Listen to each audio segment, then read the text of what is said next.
everyone, welcome back to Bake Angel and another festive dessert. So we're going to do something today that is a no-bake recipe again, and these are my festive vegan Rice Krispie treats. I'm going to have a quick look at the ingredients for this as well. So obviously we're using our rice cereal. I have some plant-based butter from my local store here, which is a President's Choice brand, and what I love about this is that it doesn't have pea protein in it and it doesn't have soy in it either. So if either of those two allergens are a concern for you, this butter is phenomenal, and it definitely ticks all the boxes for us as we have a few of those allergies.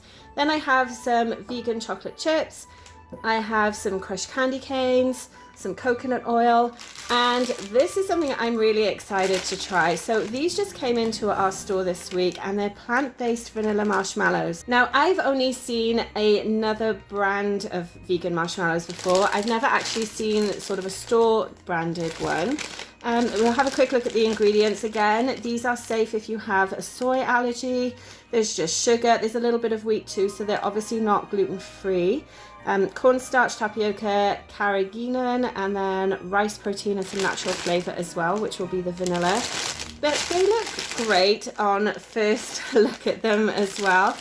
You get 284 grams for the bag, so I'm intrigued to see what they melt like and also what they taste like once we put this together.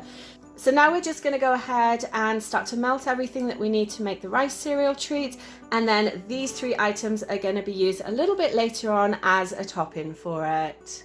And before you start making your Rice Krispie treats as well, one thing you do need to do is have your pan ready so that once everything is melted you can put it straight in it and get those treats to firm up straight away. I'm just using an 8-inch regular cake tin here. I've got some parchment paper that's going to go on the bottom, and then I'm just going to use some clips to hold it in place. And you want to leave a bit of an overhang, so this is just that when the Rice Krispie treats are set, we can just pick everything out this way and there'll be no mess at all, and then we can cut it up into pieces. So I'm just going to go ahead and spray this with just a little bit of oil. This is just to help the paper stick, and obviously to stop the marshmallow treats from sticking to the pan too much as well. And then pop this in. And then I'm just using regular stationery clips just to pop the overhang out of the way. There you go, that's our pan ready. So now we can go on to actually melting everything. So I'm using a really big pot for this, and you do want a large pot because obviously there's going to be quite a bit of volume by the time the marshmallows are melted, and also when we add in the cereal as well.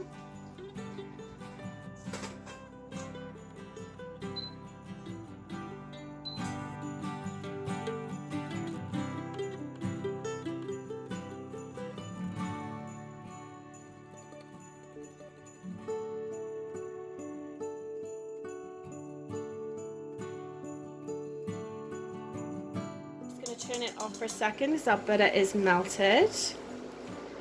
You could brown the butter if you wanted a deeper flavor to it as well. But we're going to keep this really simple, and now that it's melted we're going to add in our marshmallows. So as I mentioned earlier, this is a 284 gram bag of marshmallows. Now I would roughly use about 6 cups if you were weighing this in cup measurements instead, which is just a little bit less than the 284 grams. But honestly, the ratio of marshmallows to cereal that you use is going to be completely up to you, depending on how gooey you want them, or if you want more of a firmer Rice Krispie treat. So now I'm going to pop the marshmallows in. You could use mini marshmallows as well if you prefer. Obviously the bigger ones take just a little bit longer to break down and melt.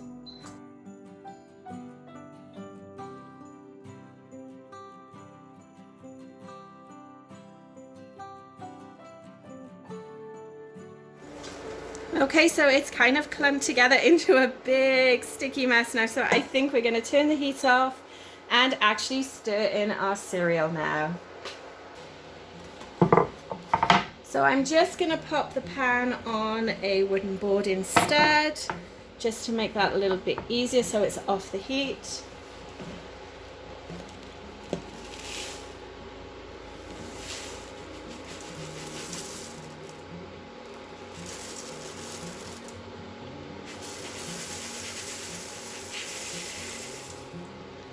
And now we just stir everything together.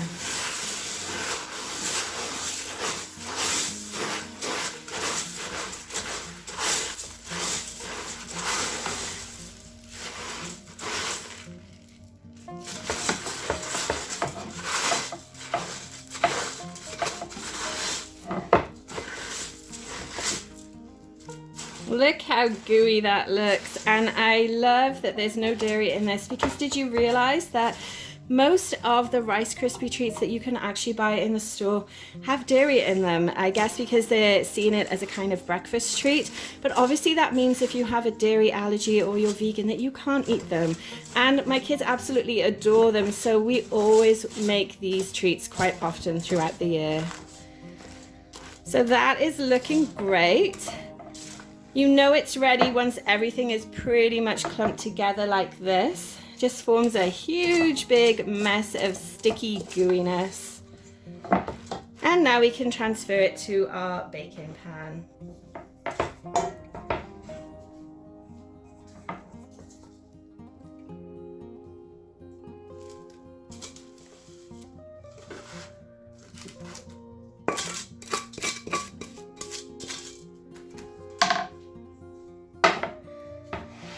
Now this obviously does firm up quite quickly, so you just want to pat it into shape as quickly as you can. On average it takes about 30 minutes to an hour to firm up, but obviously that's going to depend on how warm it is in your kitchen as well. So let's do that. I'm going to get this bit off of the spoon as well.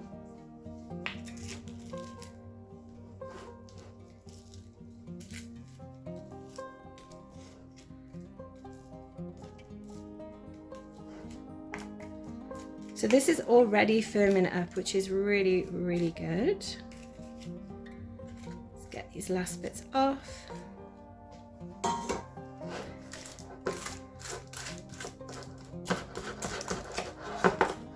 Another nice thing you can do as well, you can buy different cake molds, so silicone molds, and actually make shapes with this too, which is really, really good. I love doing that at Valentine's and Easter as well. You could make Easter egg shapes with them. But this is much easier to spread now that it's starting to cool as well.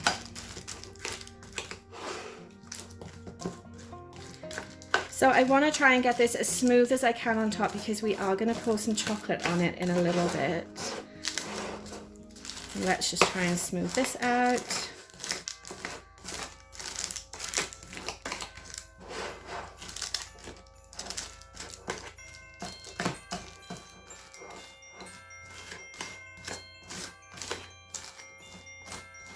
Perfect.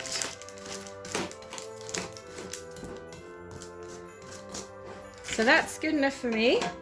So there we go, that's our 8-inch slab of Rice Krispie treats, and like I said, you could just leave it like that, let it cool. You could pop it in the fridge to actually speed up that process as well, but we're actually just going to leave it on the counter and come back in about an hour and add our chocolate and our toppings to it. So our Rice Krispie treats have cooled down really nicely, really firm as well now, so it's time to make the topping for them. Now in this bowl I'm going to add 150 grams, or roughly 3/4 of a cup of vegan chocolate chips. And to that, to help it melt and keep it nice and smooth, we're just going to add a couple of tablespoons of coconut oil. And I'm going to pop it in the microwave and just check it at 30-second intervals, giving it a stir because we want to make sure everything combines and melts properly. Okay, so this is after a minute in the microwave. You can see that coconut oil has melted down really, really nicely, and that's just going to help the chocolate chips. Now what I tend to do whenever I microwave in chocolate is actually not melt it until it is fully melted. What you want to do is take it out, as you can see here, when there's still some solid bits, and actually melt the rest of it through stirring it. It's just to get that heat to distribute properly, because otherwise there's a tendency that you can actually burn the chocolate if you keep going and going and going. So again, check it at 30-second intervals. Depending on the power of your microwave, it may take longer, or it may actually work a lot faster for you.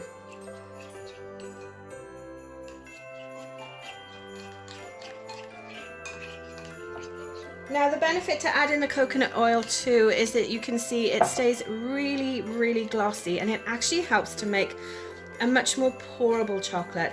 And I do find actually that vegan chocolate sometimes doesn't melt as well as dairy chocolate would, just because it doesn't have that milk in it, which can help actually melt it a lot faster. So this is pretty much smooth. I think that's good enough for me, and then it's as simple as pouring it on top of our Rice Krispie treat. So let's go ahead and do that.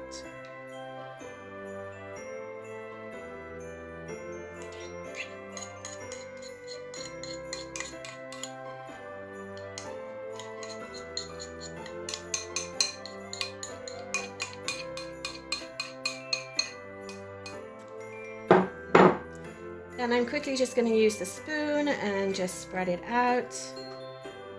Now this is just going to add a really nice thin layer on top of the Rice Krispie treats. And then we're going to decorate it too, just to make it a little bit more festive.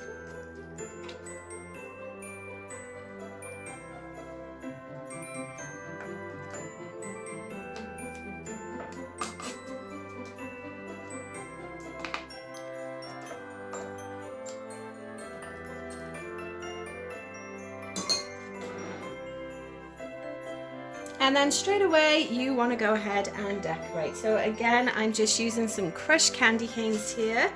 Being as it's Christmas, you could definitely use nuts on this, you could do sprinkles, but I love that this is going to give it that extra pop of mint flavor and obviously a little bit of crunch too. So as much or as little as you like, this is really entirely up to your preference. Now because the chocolate obviously is hot too, some of those candy cane pieces will melt. But I think overall this is just going to really elevate what would normally be just quite a plain Rice Krispie treat. Perfect, look how festive that looks. And there we go, so that's our festive Rice Krispie treats made. Now what I'm going to do is refrigerate it for a couple of hours. We want this chocolate to firm up beautifully for us so that then we can cut it up into bite-sized pieces for everyone to enjoy. So our Rice Krispie treats are set. They've been in the fridge for a while and everything is nice and firm. So now all we have to do is remove it from the pan and we can cut it up and see what it looks like. So again, I've just taken the clips off and then we should be able to just pull. There we go, and lift it out nice and easily.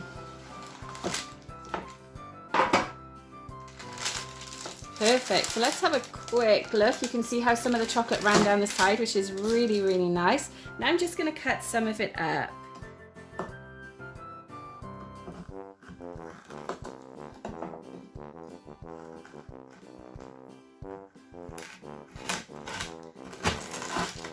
So obviously because our chocolate has set, it's quite firm, which you would expect it to be.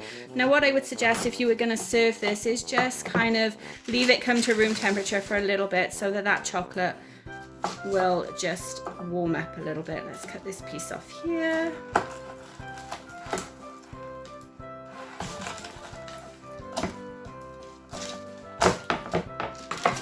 Okay, so there we go. You can see we've got that nice little layer of chocolate, the peppermint on top too, and the Rice Krispie treat there. So that it looks great. I think it was such an easy recipe to make and I hope you guys will try it as well. As always, the recipe link for this is going to be in the description below. So make sure you check that out and there'll be more suggestions of different things you can do in terms of flavors and different fillings and things that you can use for your own Rice Krispie treats. Now in terms of storage, obviously there's nothing in this that is going to go bad quickly because it is so full of sugar. So I would recommend cutting it up, maybe storing it in an airtight container, and it should be good on the counter for probably 1 to 2 weeks, I would think. Although I don't think our kids will let this hang around for that long, but we'll see. So thanks ever so much for watching. Make sure you check out the rest of the holiday baking videos on my channel and I'll see you next time. Bye!